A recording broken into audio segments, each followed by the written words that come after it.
مالك يوم الدين إياك نعبد وإياك نستعين اهدنا الصراط المستقيم صراط الذين أنعمت عليهم غير المغضوب عليهم ولا الضالين. آمين. InsyaAllah tuan-tuan, untuk menambah baik lagi majlis kita pada malam ini, marilah sama-sama kita berselawat ke atas Nabi sallallahu alaihi wasallam.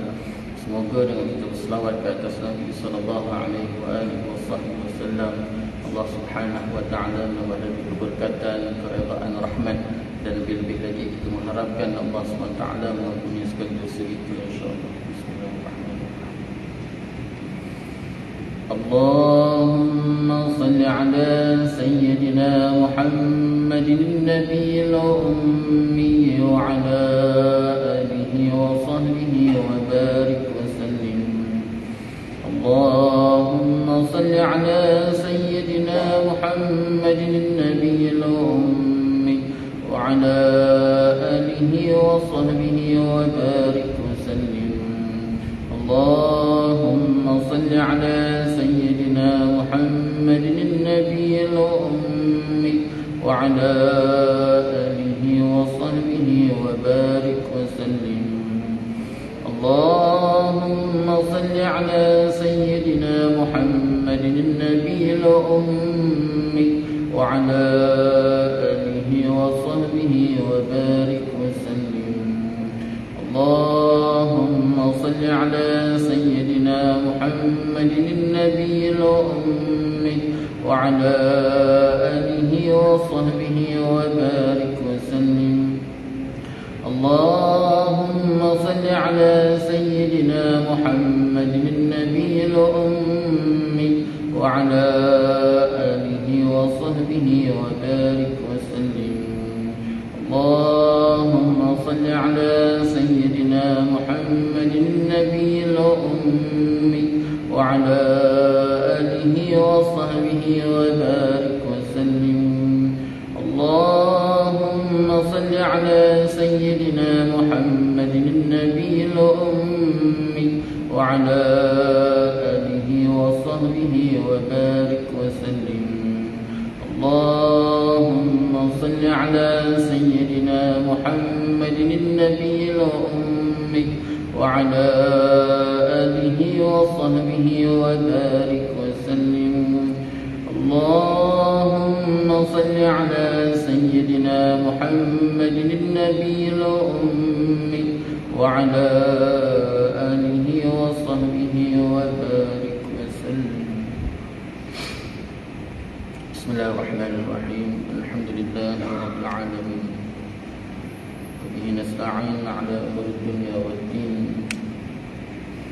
Wassalatu wassalamu ala sayyidil mursalin khatimin nabiyyin Muhammad sallallahu alaihi wa alihi wa sahbihi wa sallam. Wa ala alihi wa ashabihi wa tabi'an lahum bi ihsan ila yaumiddin.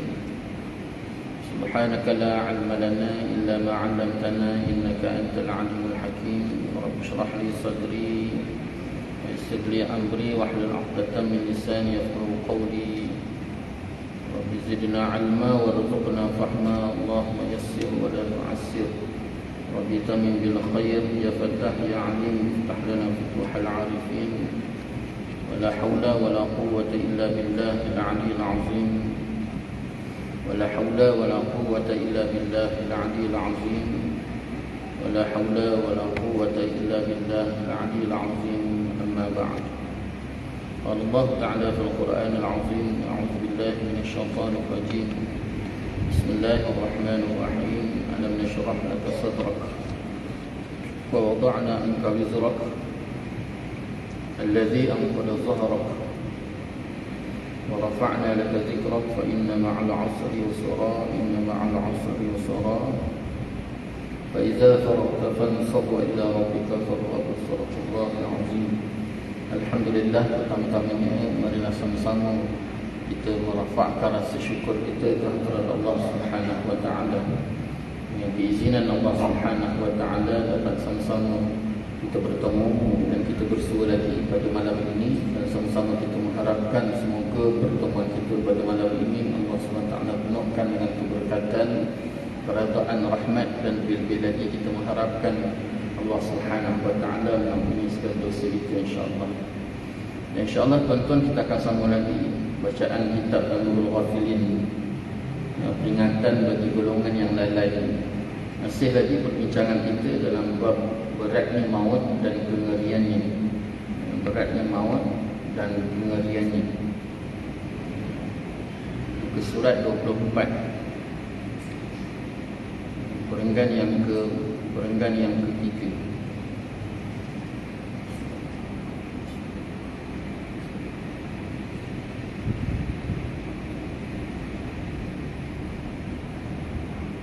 Syekh menyambung lagi kata-kata beliau, dalam pelajaran ini Nabi SAW telah menghimpun ilmu yang banyak. Sebab seseorang dewasa akan dapat berbuat apa yang tidak dapat dilakukan sesudah tua. Dan pemuda jika terbiasa berbuat dosa, sukar baginya menghentikan jika telah tua. Maka seharusnya seorang pemuda membiasakan diri berbuat baik di masa muda, supaya ringan baginya melakukan bila telah tua. Sambungan kata-kata ni tuan-tuan, pembahasan daripada hadis Nabi SAW. Riwayat daripada Ja'far bin Baqa'an daripada Maimun bin Mahran. Nabi SAW bersabda, kita dah baca pada bulan yang lepas, Nabi kata, "Ightanim khamsan qabla khamsin, syababaka qabla haramik, wa sihhataka qabla saqamik, wa faraghaka qabla syughlik, wa ghinaka qabla faqrik, wa hayataka qabla mautik."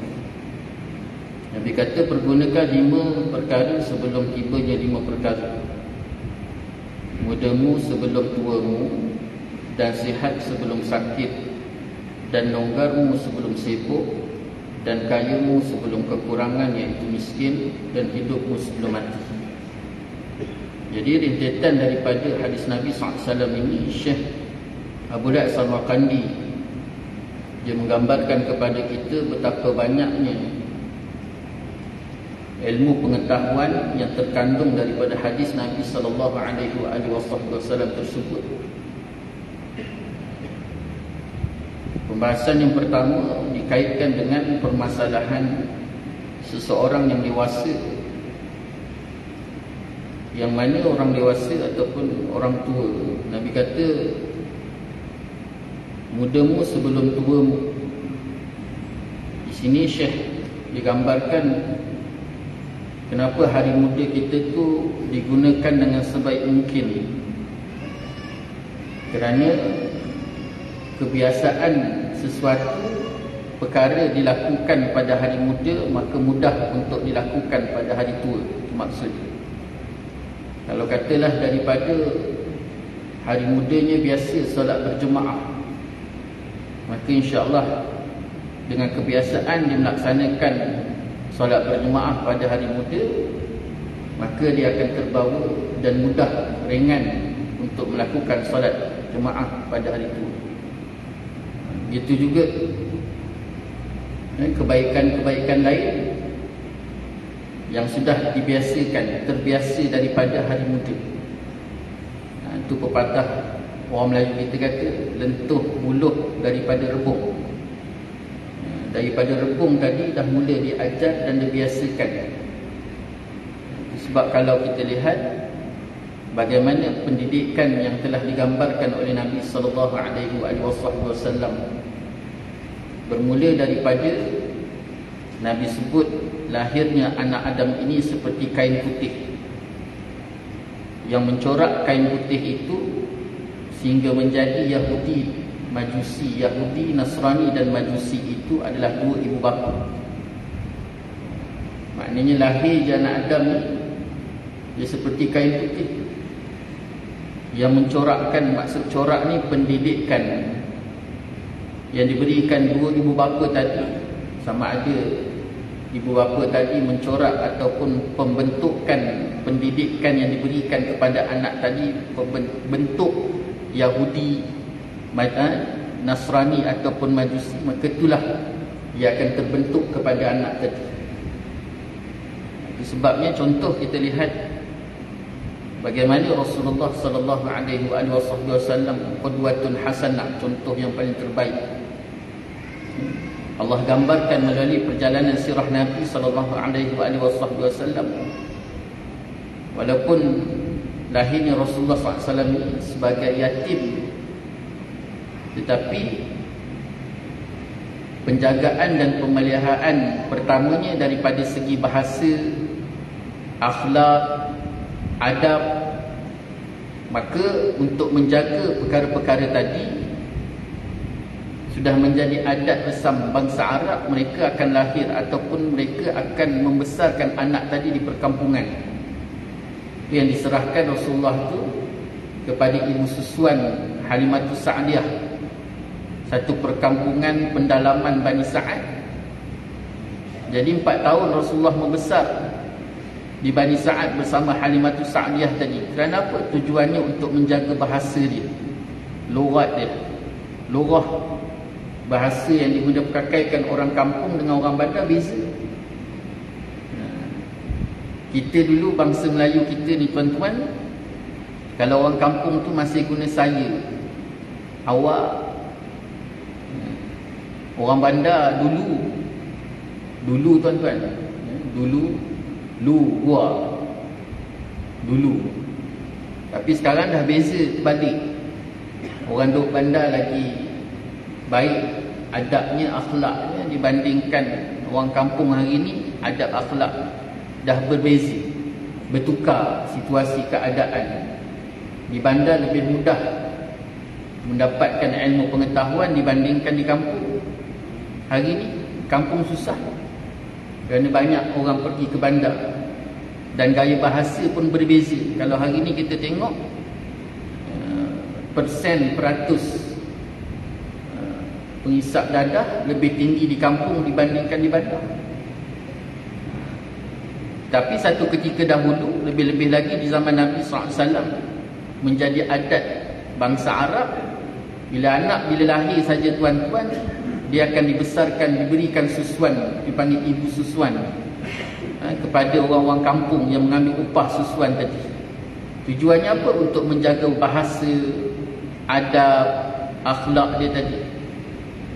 Kemudian bila sampai 7 tahun pula tuan-tuan, seusia 7 tahun Rasulullah SAW ajarkan kepada kita supaya kita biasakan anak kita dengan solat. Suruh dia solat.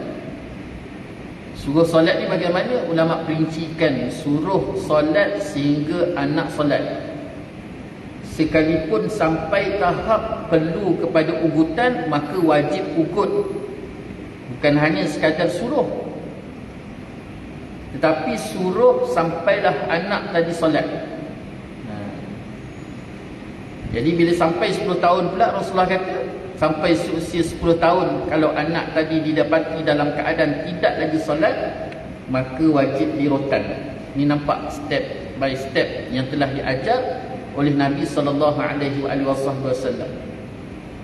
Jadi jika step ini diikuti dengan baik tuan-tuan, maka seusia 15 tahun tadi perlu jadikan anak tadi seperti kawan. Jadi tak ada lagi berlaku tentang isu tuan-tuan, anak lebih cari kawan di luar rumah, lebih cari pengaruh ataupun mudah dipengaruhi dengan situasi keadaan luar. Kenapa tuan-tuan? Jika diikuti dengan step yang baik sebagaimana yang diajar oleh Nabi SAW tadi, maka insya-Allah pentarbiahan dan pendidikan tadi berjalan baik dan akhirnya anak tadi akan terbiasa. Naiklah sampai remaja.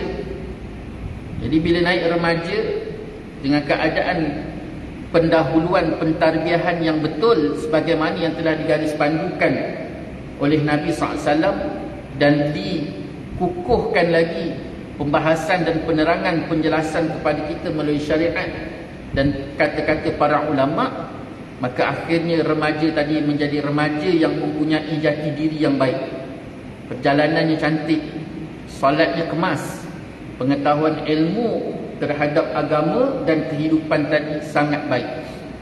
Sampailah dia jadi dewasa. Bila dewasa tadi sudah dibiasakan dengan pengamalan-pengamalan yang baik, kehidupan yang baik, sehingga akhirnya ketika dia tua, seusia 40 tahun naik ke atas 50, 60, maka kebaikan itu sudah menjadi sebati dalam kehidupannya. Tapi pokoknya dekat situ, step dia tadi, satu. Ini yang biasa tuan-tuan, yang telah digaris pandukan oleh Nabi SAW. Dan kita boleh rujuk semula melalui kitab-kitab penulisan para ulama, terutamanya yang terkenal, iaitu kitab Tarbiyatul Aulad, tarbiyah pendidikan anak-anak, yang telah dikarang oleh Syekh Abdullah Nasir Anwar. Boleh tengok kat situ. Jadi tuan-tuan, kata-kata orang tua ataupun bangsa Melayu ataupun orang tua Melayu kita dulu, lentuh buluh daripada rebung tu di situ. Jadi bila orientalis barat, musuh-musuh Islam, dia melihat suasana keadaan cantiknya pendidikan yang telah dibuat oleh Islam tadi, dan akhirnya melahirkan generasi yang hebat, bermula di zaman Rasulullah sallallahu alaihi wasallam, kemudian diikuti pula golongan para sahabat, sehingga lahirnya anak-anak muda yang hebat. Kemudian lahirnya generasi tabi'in, tabi'in, sehingga 2/3 dunia mampu untuk menyebarkan Islam tadi, sehingga menjadi satu tamadun besar. Kalau sebelum tu lebih dikenali dengan tamadun Rom ataupun Parsi.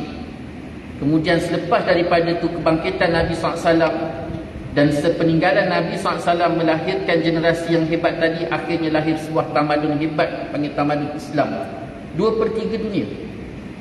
Sampailah tuan-tuan, satu tamadun demi satu tamadun diwarisi daripada Madinah pergi ke Umayyah yang berada di Syria, kemudian daripada Syria pula tuan-tuan pergi ke Iraq, sampailah akhirnya tuan-tuan tahun 500 pergi ke Osmaniyah. Nabi SAW sebut sesiapa sahaja yang dapat menawan Konstantinopel, maka pemimpinnya itu pemimpin yang paling terbaik, dan tenteranya tentera yang paling terbaik. Itu Nabi kata. Nak sampai kepada Sultan Muhammad Fatih yang dapat menawan Konstantinopel itu tuan-tuan, 18 generasi. Daripada mulanya Sayyidina Umar Al-Khattab, hebat tak hebat, bermula daripada Sayyidina Umar. Sayyidina Umar ni seorang sahabat yang tak boleh dicabar. Dia tidak sebagaimana Sayyidina Abu Bakar. Sayyidina Abu Bakar ni tuan-tuan, orangnya jiwanya halus, dan jenis ketaatan dia sangat tinggi. Apa yang dibuat oleh Nabi SAW itulah yang dibuat, apa yang tidak dibuat oleh Nabi dia takkan buat. Tapi Sayyidina Umar ni dia pantang dicabar, dia tak boleh melihat sesuatu benda yang hebat, besar dia nak buat. Maka bermula daripada Sayyidina Umar itulah usaha-usaha untuk menawan Konstantinopel. Sebab ketika tu zaman tu tuan-tuan, Konstantinopel ni di bawah Rom. Dia kalau kita hari ni macam New York, siapa yang dapat tawan New York, maknanya dia dapat tawan dunia. Hebat tak hebat? Jadi bermula daripada Sayyidina Umar Al-Khattab, sampailah diteruskan tuan-tuan daripada satu generasi ke satu generasi, sampailah Umayyah, sampailah Abbasiyah, sampai yang terakhir tuan-tuan Sultan Hamid sendiri, bapa kepada Sultan Muhammad Fatih, nak tawan Konstantinopel tak berjaya tuan-tuan. 3 tahun usaha yang dilakukan oleh Sultan Abdul Hamid, ayah kepada Sultan Muhammad Fatih, tak berjaya. Tapi dengan izin Allah SWT tuan-tuan, Sultan Muhammad Fatih, riwayat menyebutkan dia dapat berjaya menawan Konstantinopel itu tuan-tuan seusia 19 tahun. Ada riwayat kata seusia 21 tahun. Cuba bayangkan tuan-tuan. Tapi nak lahirkan seorang pemuda yang hebat ni tuan-tuan, Sultan Abdul Hamid, ayah kepada Sultan Muhammad Fatih ni, dah mula daripada tuan-tuan dalam kandungan tu lagi. Kalau kita baca kitab kuning pula tuan-tuan, para ulama memperincikan melahirkan generasi yang hebat, anak yang hebat ni tuan-tuan, bermula daripada muda ayah tu. Ayah tu dah jaga dah, belum kahwin lagi tu tuan-tuan. Kerana melihat, para ulama melihat bagaimana satu peristiwa yang berlaku di zaman Nabi sallallahu alaihi wasallam. Satu hari tuan-tuan, Rasulullah SAW duduk dengan para sahabat. Tengah duduk dengan para sahabat ni tuan-tuan, ada sekumpulan kanak-kanak yang duduk dekat luar dalam keadaan sedang bermain.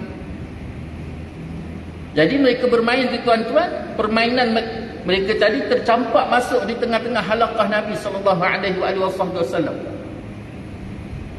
Tercampak permainan tadi. Jadi anak-anak tadi tolak menolak tuan-tuan nak pergi ambil mainan tadi, tak ada seorang pun yang berani. Sampailah dalam kalangan mereka tadi yang tolak menolak suruh ambil tadi tuan-tuan, ada seorang tu beranikan diri, dia berlari pergi halaqah, tengah halaqah Nabi dengan para sahabat tadi, dia ambil mainan tadi, kemudian dia terus berlalu pergi. Rasulullah sallallahu alaihi wasallam ketika itu tuan-tuan tak semena-mena mendapati anak yang masuk tadi ambil mainan terus keluar. Cuba bayangkan tuan-tuan, Rasulullah ni seorang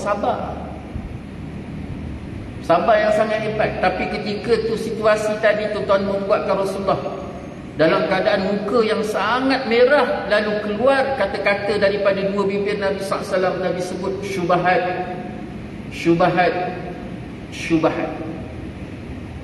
kali Rasulullah SAW sebut ulang syubahat.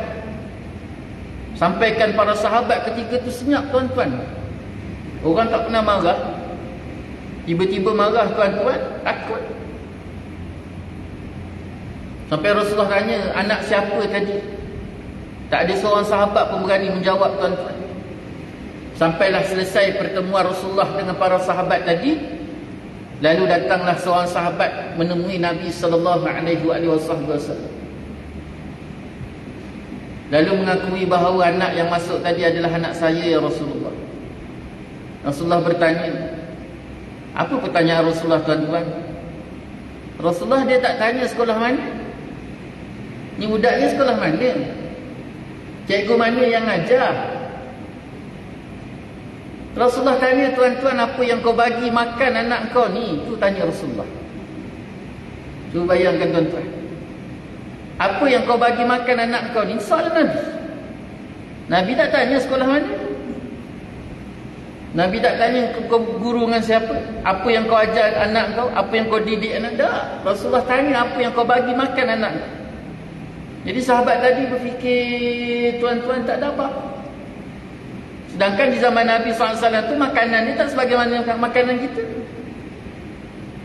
Kita tuan-tuan, orang Saujana ni, orang KL, orang Malaysia ni tuan-tuan tak mati kebuluran dah. Luar je masjid tengok, kedai makan beratur tuan-tuan. Macam-macam. Masuk je kedai makan pula tuan-tuan, sampai kita tak tahu nak makan apa.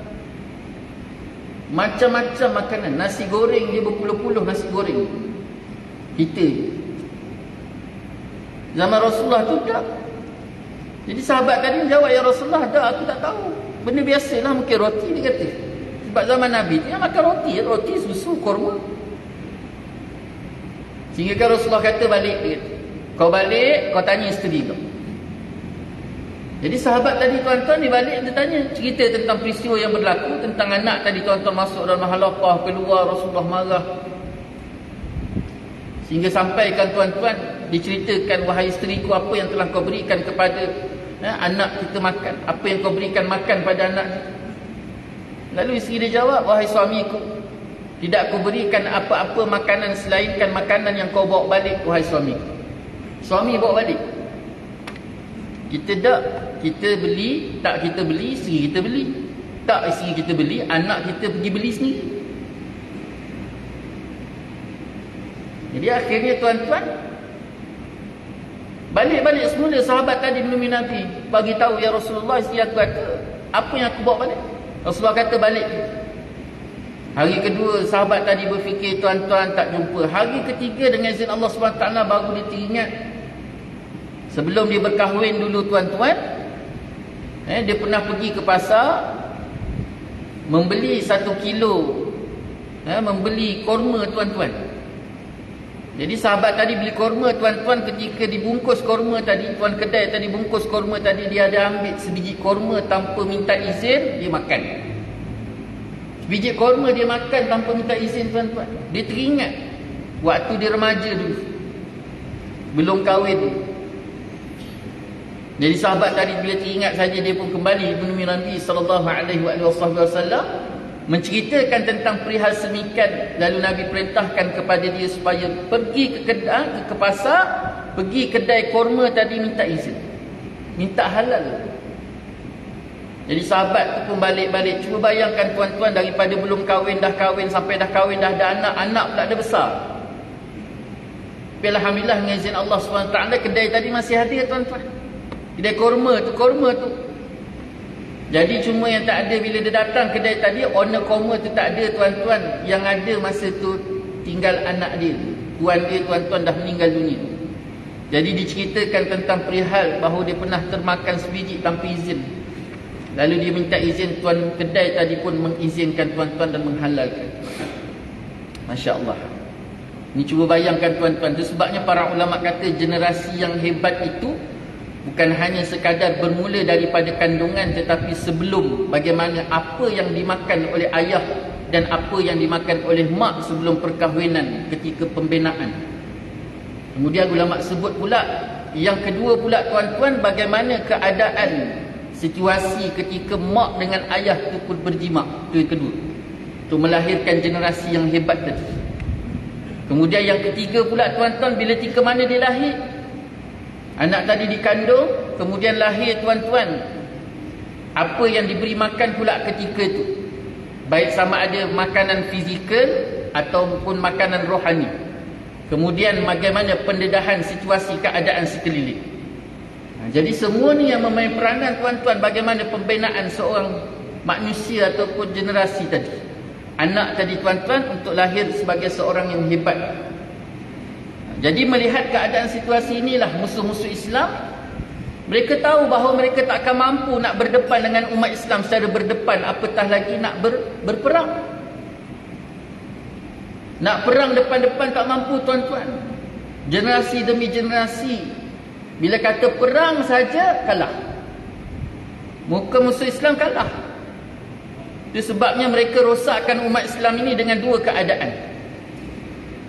Pertama, melahirkan generasi ataupun kelompok manusia yang pengkhianat dengan ditabur janji, kedudukan dan harta satu.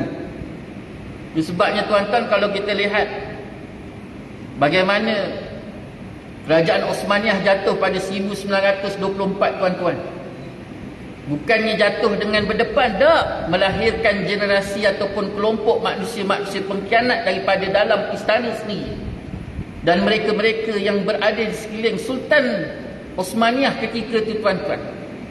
Sebab mereka tahu mereka tak mampu nak berperang. Kerana umat Islam ini generasi yang hebat, dan memang kedatangan mereka dalam peperangan adalah mengharapkan kematian, mati syahid. Jadi dia rosakkan tadi tuan-tuan. Begitu juga kalau kita ke belakang lagi tuan-tuan, bagaimana peristiwa yang sama berlaku kepada Kerajaan Melaka. Jatuhnya Kerajaan Melaka tuan-tuan pada tangan Portugis.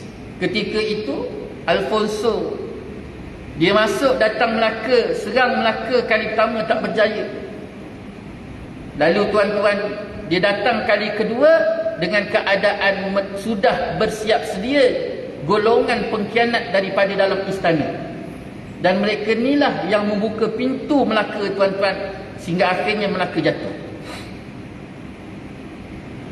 Sebabnya generasi ataupun golongan pertama, cara musuh-musuh Islam dia nak hancurkan Islam, mesti daripada dalam, bukan daripada luar. Daripada dalam, iaitu melahirkan golongan-golongan pengkhianat. Itu yang pertama.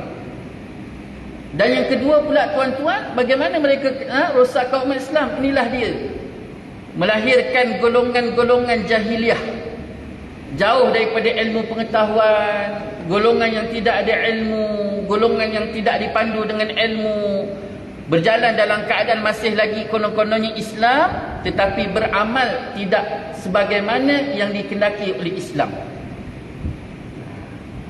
Jadi konteks yang kedua ni pula tuan-tuan sangat luas.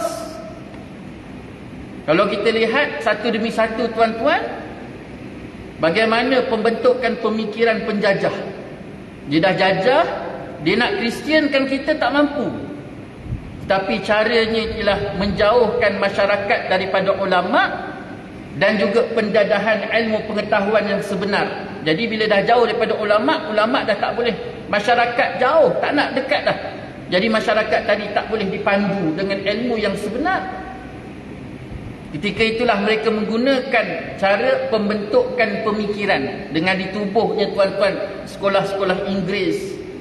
Kalau nak kerja kerajaan yang banyak dia punya fasiliti dia, kebaikannya, mesti keluaran sekolah Inggeris. Sekolah Inggeris tak boleh. Yang akhirnya tuan-tuan, tok guru pondok sendiri pun hantar anak pergi sekolah Inggeris. Sekolah Inggeris.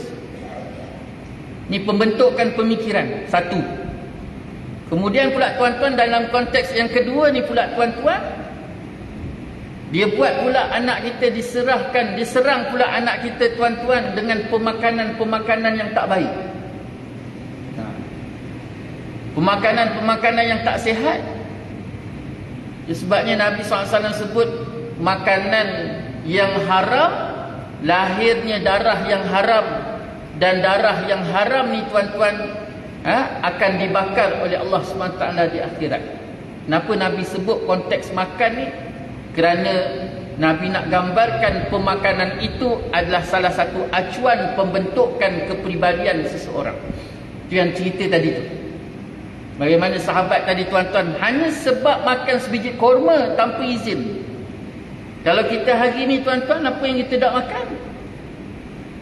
Halal tak halal, janji yang jual tu kepala dia kepala Melayu, makan. Yang cok halal tu pun kita tak pasti lagi sejauh mana tuan-tuan baik ni tadi. Yang Nabi kata, Nabi ajar perkara ni al-halalul bayyin wal haramu bayyin wa bainahuma umurun mutasyabihat. Halal tu jelas, haram tu jelas. Wa bainahuma, dan di antara halal dan haram, maksudnya nak kata halal tak tahu, nak kata haram pun tak tahu. Umurun mutasyabihat. Inilah urusan perkara yang syubhat, yang tidak diketahui halal dia ataupun tidak diketahui haram. Maka Nabi kata seperti seorang yang mengembala kambing di lereng-lereng bukit, bila-bila masa saja kambing tadi boleh jatuh ke dalam gaung tadi. Jadi bila nak ambil satu-satu benda kena jelas. Benda tu halal ke haram? Halal. Halal ambil. Tak pasti, tinggal. Kita hari ni alhamdulillah, negara kita tuan-tuan di antara negara pelopor teras halal. Cop halal. Tapi walaupun sedemikian pun kadang-kadang terlepas juga. Jadi bila kata terlepas, oh ada orang kata halal, ada kata tak halal, haram, maka lebih baik tinggal. Banyak benda lain boleh makan. Tak mati tuan-tuan. Ni lagi pula hari ni tuan-tuan, Google tu ada baik ada buruk. Jadi dekat situ saja pun tuan-tuan, kalau kita tengok benda tu tak pasti, maka lebih baik tinggal. Ni konteks pembinaan tadi. Itu sebabnya tuan-tuan, yang kedua tadi pemakanan. Serangan yang ketiga tuan-tuan ialah gadget. Gadget, azan. Serangan yang ketiga gadget, handset. Ni tuan-tuan, kita lihat bagaimana 10 tahun mutakhir ini, bagaimana anak-anak kita diserang dengan gadget. Tak mampu nak kawal. Kalau dulu tuan-tuan, kita dapati anak-anak kita ni tuan-tuan risau bagaimana pendedahan pemikiran daripada luar, kawan-kawan, persekitaran luar. Tapi hari ni tak. Kita lebih risau anak kita kalau duduk dalam bilik dalam keadaan mengunci pintu bilik. Musuh tu datang daripada dalam. Kalau dulu zaman kita tuan-tuan kecil-kecil dulu, mak risau kita main kat luar, berkawan dengan siapa, bagaimana dia buat apa kat luar. Sekarang ni tak. Hari ni tuan-tuan, anak-anak kalau kunci bilik tu tuan-tuan berhati-hati. Takut. Kerana musuh tu dalam rumah. Ni bagaimana serangan demi serangan yang berlaku tuan-tuan untuk merosakkan generasi. Sebabnya tuan-tuan, Nabi berikan peringatan daripada kata-kata Nabi, syababaka qabla haramik, iaitu waktu muda diguna dengan baik sebelum datangnya waktu tua. Kerana muda inilah tempat bercucuk tanam dan hasilnya akan dituai waktu waktu hari itu. Syekh menyambung lagi, demikian pula ketika sihat sebelum sakit, seharusnya masa sihat itu digunakan untuk lebih ringan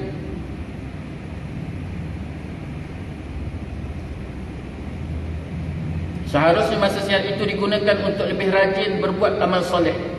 Sebab jika telah sakit, pasti lemah badannya dan kurang kekuasaan dalam mempergunakan harta kekayaannya. Jadi begitu juga keadaan kesihatan waktu kita sihat. Nabi sebut wasihhataka qabla saqamik. Allah datangkan kesihatan. Biasaan yang berlaku waktu sihat, kita tak tahu menghargai kesihatan tadi.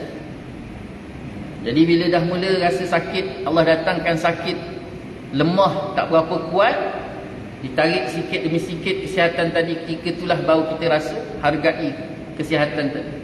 Azan.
Hadirin hadirat muslimin muslimat yang dirahmati oleh Allah SWT. Nabi SAW sambung lagi, wasihataka qabla saqamik. Waktu sihat sebelum datang waktu sakit. Jadi kesihatan ni tuan-tuan, sekecil-kecil kesihatan disebut oleh para ulama, yang dimaksudkan oleh Nabi SAW itu termasuk perkara tentang pandangan mata. Pandangan mata daripada mata terang sebelum datang mata kabur. Pendengaran telinga sebelum waktu telinga tengah jelas dengar ni, dengarlah perkara-perkara yang baik sebelum telinga tadi mula tak berapa nak dengar. Begitu juga lisan, ungkapan daripada lancar bercakap, maka waktu lancar tadi itulah digunakan lisan tadi dengan baik untuk membaca Quran, membaca hadis-hadis Nabi sallallahu alaihi wasallam, zikir, istighfar, berselawat ke atas Nabi sallallahu alaihi wasallam. Itu ke mata tadi. Mata yang Allah Ta'ala berikan ketika mata tengah jelas nampak tadi, melihatlah perkara-perkara baik. Dan sebesar-besar perkara baik, tuan-tuan, ialah melihat kalam Allah. Sebesar-besar perkara baik dalam melihat ialah melihat kalam Allah. Buka Quran, baca Quran, tengok tuan-tuan. Biarlah kita ni menghafal 30 juzuk lancar macam air sekalipun, bacaan dalam melihat Al-Quran itu jauh lebih baik. Dan sebaik-baik ubat untuk mata dan akal adalah melihat kalam Allah. Sebabnya tuan-tuan, saya pernah jumpa seorang nenek usia dia 96 tahun. Dia buta, tuan-tuan. Daripada mula saya kenal dia, saya kecil usia 5 tahun. Saya pertama kali jumpa dia usia saya 5 tahun. Waktu tu dia dah tak boleh bangun, dia duduk buta, tuan-tuan. Dia dah tak nampak. Kemudian saya datang lagi, tuan-tuan, usia saya 27 tahun. Daripada 5 tahun tu sampai 27 tahun. Sebelum saya nikah, saya datang jumpa dia, 26. Saya datang tu, tuan-tuan, dia tak tahu saya datang. Saya datang ziarah dia, masuk rumah, jumpa dia duduk. Dia boleh kata, saya cakap, "Nek, apa khabar nek?" Waktu tu usia dia dah 90. Sihat. Bila kau sampai ada cuba bayangkan, tuan-tuan. Usia 90 tahun, buta, tak pernah tengok kita, tuan-tuan. Dia boleh tanya kita. Sampai saya pegang lutut dia, saya picit-picit lutut dia, "Nek, ajarlah sikit apa petua." Walaupun usia 90 tahun, tapi akal dia baik, walaupun mata dia buta. Mata dia dah buta daripada muda, daripada kecil. Tapi dia ingat, ingatan dia kuat, tuan-tuan, tak nyanyuk. Kita hari ni umur 40, tuan-tuan, lupa. Lupa, tuan-tuan. Kalau katalah pergi dapur bawa sudip tu, tuan-tuan, letak celah ketiak tu, tuan-tuan, boleh pusing rumah cari sudip kat mana. Padahal celah ketiak. Lupa. Kunci motor tu tak payah cakap lah. Tu dah mainan-mainan hilang je. Kunci kereta, beg duit. Lupa. Apa nenek kata? Nenek kata, "Aku ni baca Quran tak reti," dia kata. Tak reti baca Quran. Tak pandai membaca. Tapi bolehlah aku baca surah Yasin. Dia kata, itulah satu-satu surah yang aku boleh baca. Dan itulah disebabkan aku boleh baca Yasin je, maka setiap kali lepas sembahyang aku tak pernah tinggal baca Yasin. Cuba bayangkan, tuan-tuan. Quran tu mukjizat Allah, syifa. Itu sebabnya ulama bahas tentang kesihatan ni, tuan-tuan. Mata tadi ketika dia jelas nampak, sebelum datang dia kelabu tak nampak, gunakan sebaik mungkin untuk melihat kalam Allah. Telinga dengar kalam Allah. Lidah ungkapkan ungkapan kalam Allah tadi, iaitu membaca Al-Quran. Tu sebesar-besar ubat. Dan ubat bagi nyanyuk, tuan-tuan, ialah baca Quran. Banyakkan membaca Quran. Orang yang banyak baca Quran, tuan-tuan, dia takkan nyanyuk. Dia takkan nyanyuk. Kita hari ni, tuan-tuan, 40 tahun, 50 tahun. Anak muda umur 21 tahun pun hari ni melatah. Melatah ni tuan-tuan satu penyakit yang dibahas oleh para ulama sendiri dalam kitab-kitab kuning. Ulama sebut punca melatah ni disebabkan hati tu kosong. Hati tu kosong. Apa maksud hati kosong? Tak diisi hati tadi dengan zikrullah, dengan Allah. Maka akhirnya hati kosong. Bila hati kosong, maka mudah melatah. Hari ni kita jumpa anak-anak muda melatah. Sampai jadi bahan ketawa pula tuan-tuan. Nak mengelak daripada sifat latah ataupun penyakit latah ni tuan-tuan, banyakkan zikrullah. Dan sebesar-besar zikir adalah membaca Al-Quran. Itu sebabnya waktu sihat, gunakan sebaik mungkin sebelum datang waktu sakit. Dan sekecil-kecil sakit ialah kelabu mata. Mata dah mula tak nampak, telinga dah tak berapa nak dengar, lisan ungkapan dah tak berapa jelas, kemudian ingatan dah tak berapa nak, akal ni, ingatan otak ni dah tak berapa nak tangkap, tak berapa nak ingat. Jadi ketika tu tuan-tuan, dah tak sebagaimana kesempatan yang Allah beri ketika anggota tubuh tadi baik, apatah lagi bila datangkan kepelbagaian penyakit. Wallahu ta'ala alam. Jadi itulah sebanyak yang dapat kita kongsi bersama pada malam ini. Banyak-banyak kita mohon pada Allah SWT supaya Allah berikan kita kefahaman yang baik, diberikan kita kekuatan, kelapangan jalan, pimpinan daripada Allah untuk senantiasa kita duduk dalam ketaatan dan pengabdian pada Allah SWT.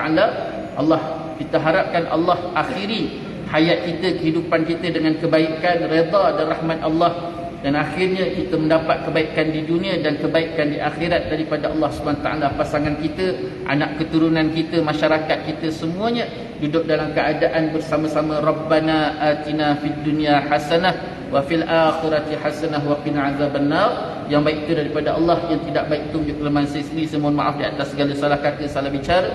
Mohon maaf di atas segala-galanya. InsyaAllah kita akan memajlis dengan tasbih kafaratul salat. Subhanallah walhamdulillah. أشهد أن لا إله إلا أنت أستغفرك وأتوب إليك. بسم الله الرحمن الرحيم والعصر إن الإنسان لفي خسر إلا الذين آمنوا وعملوا الصالحات وتواصوا بالحق وتواصوا بالصبر. أعوذ بالله من الشيطان الرجيم. بسم الله الرحمن الرحيم. الحمد لله رب العالمين وصلى الله على سيدنا محمد وعلى آله وصحبه وبارك وسلم. اللهم ربنا ظلمنا أنفسنا وإن لم تغفر لنا وترحمنا لنكونن من الخاسرين. اللهم ربنا هب لنا من أزواجنا وذرياتنا قرة أعين واجعلنا للمتقين إماما. اللهم اجعلنا مقيم الصلاة جماعة ومن ذرياتنا ربنا وتقبل دعاء. ربنا لا تزغ قلوبنا بعد إذ هديتنا وهب لنا من لدنك رحمة إنك أنت الوهاب. ربنا آتنا في الدنيا حسنة وفي الآخرة حسنة وقنا عذاب النار. صلى الله على سيدنا محمد وعلى آله وصحبه وبارك وسلم. والحمد لله رب العالمين. تقبل الله منكم. وبالله التوفيق والهداية. والسلام عليكم ورحمة الله تعالى وبركاته.